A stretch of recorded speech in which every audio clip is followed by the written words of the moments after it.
What's up, guys, and welcome back to my YouTube channel. Today, we're going to be talking about my 5 players that I think you should trade away before week 3 of the NFL season starts. Let's get it started. So first, and my biggest player that you should get rid of is James Conner. I was a Trey Benson truther since underdog drafts in July, and he's been terribly inefficient. He's averaging 3.17 yards per carry, which, to put in perspective, I just measured my standing reach. If I were to take the ball, fall down and reach and somehow not fumble it, I would gain about 2.6 yards per carry. So he's about zero point 0.6 yards better than me if I were just to fall flat on my face and hold the ball out. Um, Also, to put in perspective, Pacheco, who I think everyone is criticizing for having a horrible year, is averaging 3.13 yards per carry. So they're basically the same efficiency wise. And Pacheco, Mahomes has been running it, but Murray is a lot more known as a runner with the ball for designated plays. So his yards per carry should be even better, and it's the same rate as Pacheco's basically.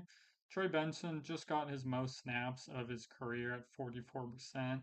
He didn't get a lot of carries, but he's been hyper efficient this year. He's number one in yards per touch, yards created per touch, and top 10 in true yards per carry, and 14th in juke rate. He's already taken down the third down role and the 2-minute role, and I think he can easily become the main rusher for the Cardinals. If you're averaging 3 yards per carry, you're calling up Peterson, you're calling up Frank Gore, you're asking them if they still need money. Peterson, the answer is yes. But he's kind of old now. But anyway, they got Benson. He's an extremely underrated waiver wire if you were able to get him. He's still not rostered in many percent of leagues. He is, I should pull this up. He's rostered in 59 according to Sleeper, so that's still 40% that don't have him. I think he can easily take the RB1 job from James Conner.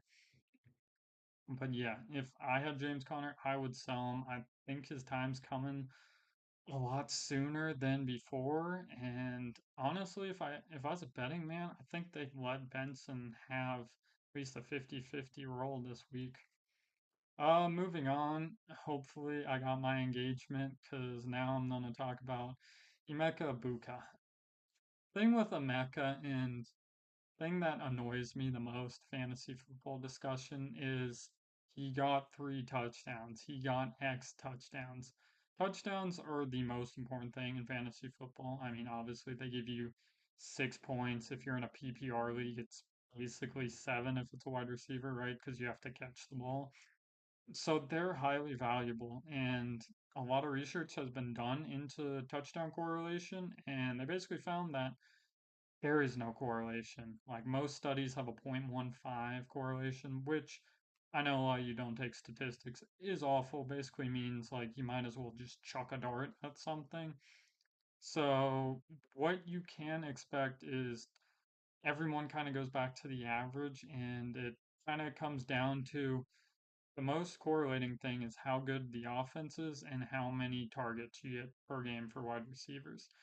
Emeka is still getting out targeted by Mike Evans. Mike Evans, by being less efficient with it and also hinting at retiring this year, I think he can still easily out target Abuka for the rest of the year. Chris Godwin's coming back, and I think Mecca Abuka fans are doing what I used to do in middle school and a girl didn't like me back, just like pretend that the signs aren't there. But Chris Godwin will begin targets in this offense, and Emeka is probably going down to the wide receiver 3 by the time playoffs come around. That's just not that interesting. For the price he's going at, I would definitely sell high on him. He's still a good flex option, I think, but by the end of the year, I really don't know if I want him starting. He's a great talent, and for dynasty owners, you should be out of your moon. Like you should be excited as all hell because he's probably not gonna turn into the wide receiver one, maybe next year, but I don't think this is his year. Next, we're going to talk about Mr. Swift himself, who I put in my thumbnail. Who I feel like I cooked with that thumbnail. I can't even lie. But I mentioned this in my reactions video. He's clearly in the best scenario that he will be all year. Worthy is out, Rice is out. Two guys who out targeted him last year. And Kelsey is turning 36, which, if you look at Hall of Fame tight ends in the 2000s, there's been three. Shannon Sharp retired at 36. Antonio Gates was basically a nothing, and Tony Gonzalez was still elite somehow. That boy was like, his stats are insane at age 38. That's incredible to me. So I'm not really doubting his talent. It's just we're putting him in perspective of the most long, uh, the tight end with the greatest longevity of all time. And I'm giving him a fair amount of credit. I think he can still be a tight end 12 this year. And sites are starting to finally recognize that, like, he's not on the top six side of that top 12. He's on the bottom six of that top 12. Sleeper's starting to update. ESPN is, and Yahoo's just jerking themselves because I never know what Yahoo's doing. Jackson Smith and the Jigba had like 700 fantasy points when I loaded it up today. I hate Yahoo. Anyway, I digress. He's on the lower end of the top six, so if you can like trade him and someone kind of a boring asset like Stephon Diggs, and you can upgrade to one of the big three tight ends, which is Bowers, McBride, and Warren, who you know will get targets, will get receiving yards, and have the greatest chance at touchdowns. I would do it in an absolute heartbeat. And then we move on to Jamar Chase. This kind of goes against my initial reactions on Tuesday or Wednesday. I don't know when I make videos or when I post. My schedule's fucked. But having more time looking at it and collecting and seeing people's reactions, normally when a receiver, their quarterback gets hurt, I normally see people like panic on the way too much side. So I'm kind of used to like looking for value. This one was kind of the opposite, where people still expect Chase to be a wide receiver, like the wide receiver one, not just a wide receiver one. I just don't believe that. I looked at when he played with Browning 2 years ago. He played 6 games. I took out the last two because they weren't in the playoff race for that, and he really didn't play that many snaps. And I'm assuming, he was looking at, what hotel to go to Cancun for the summer instead of where he should, what route he should run. But he averaged about 15 points per game in PPR for those 4 games where I think he actually tried or tried mostly, which is good, but obviously not wide receiver one material. If I have him down at tier two, like start at tier two, tied with Jackson Smith and Najigba. I think I like Jackson Smith and Najigba better for me personally, but I can't hate you for saying you like Chase better.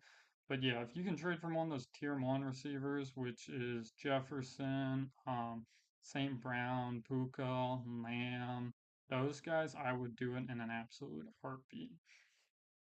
And then finally, Tyreek Hill. Now, one of my favorite quotes, I forget what coach said it, but he said, if you have 3 assault charges, like, it happens.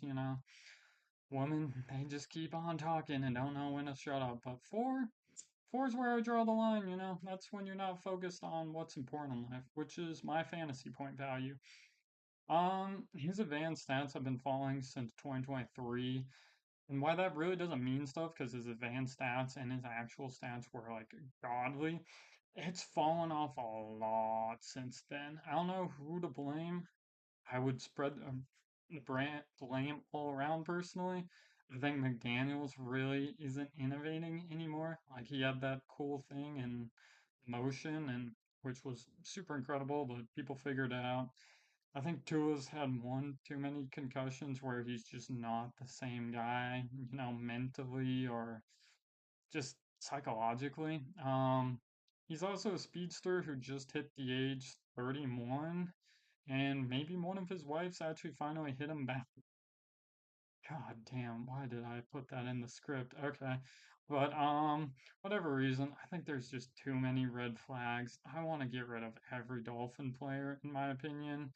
Although I'm starting to like come back around on Waddle in a weird turn, but that's for like a couple weeks. Most Tyreek owners are praying for a trade, and I just don't see it. His cap hit is so large. I don't think he can be a wide receiver one anymore in like a good offense. Obviously, you throw him on the Browns, you throw him on like the Saints, he'll be wide receiver one, sure, but he's just not the same player. People people are weird about Tyreek. I think people have very rose tinted glasses about the 2023 season. Like it's going to be 2 years ago at that point. Like Devontae Adams hasn't really been the same since Green Bay, and that was like 3 years ago. And he's just a speedster who's old. Dolphins are a sinking ship. They have 5.5 over under wins, which is tied for third worst in the league, only behind the Saints and the Browns. And those are two offenses I'm not really interested in. He just doesn't have the same upside. And the Patriots made Geno Smith look like an absolute god. And Tyreek did like solid against them. So I think he's not the same player. He's still going for a fair amount of change. I'd rather move on to someone younger on a more interesting offense and just let your trade mate, hope Tyreek finds his 2023 form. Anyway, I'm getting like 90 views on my last video, which is super cool. Thank you guys so much. I'm not being sarcastic. That's insanely cool. I got some lights for you guys, so hopefully the retention rate's a lot better. But yeah, thank you. That it means a lot to me. I can't believe I'm actually getting views on like my third video.